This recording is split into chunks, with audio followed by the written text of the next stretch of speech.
রাজা দশরথ কয়টি বিবাহ করেছিলেন জানেন? তার পাটরানী হয়েছেন 3টি,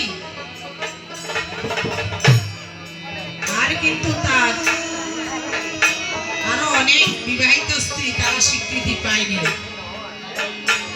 তারা শুধু রাজ্যের মধ্যে দাসী হয়ে আছে। আর 3জন হলেন কৌশল্যা, কৈকেয়ী আর সুমিত্রা। এই 3জন তার পাটরানী। আরে রাজা দশরথ বৃদ্ধ হয়ে গেছে, সে কখন মরে যাবে জন্ম দেয় না। মন্থরা কুমন্ত্রণা দিতে লাগলেন। মন্থরার কুমন্ত্রণায় পড়ে কৈকেয়ী রামকে বনবাসে দিতে বাধ্য হলেন। এখানে আরেকটি কথা, রাজা দশরথ একদিন ময়দানবের সঙ্গে যুদ্ধ করেছিলেন। সেই দিন তার মেজরানী কৈকেয়ী তাকে প্রাণে বাঁচিয়ে ফিরে এনেছে।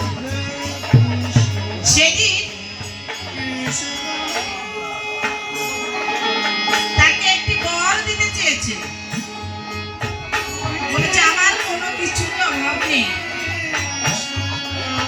আমি কি করবো বর দিয়ে।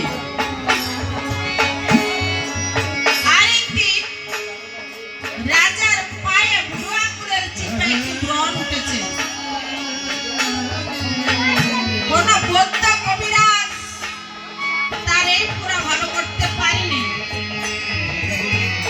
তবে এক কবিরাজ বলেছিলেন, দেখো কেউ যদি কারো মুখের লালা যদি তোমার পায়ের রক্ত যদি শুষে নিতে পারে, মুখের লালা লাগলেই তবে তোমার পা ভালো হবে, এর আগে নয়। বড় ত্যাগ করে না, তুমি করেছো, তাই তুমি আমার কাছ থেকে কিছু চেয়ে নাও। কোনো কিছু চাই না। পাশে ছিল মন্থরা। এই যে সখী শুনছো, আর একদিন হয়তো এই দুটি বর তোর কাজেও লাগতে পারে।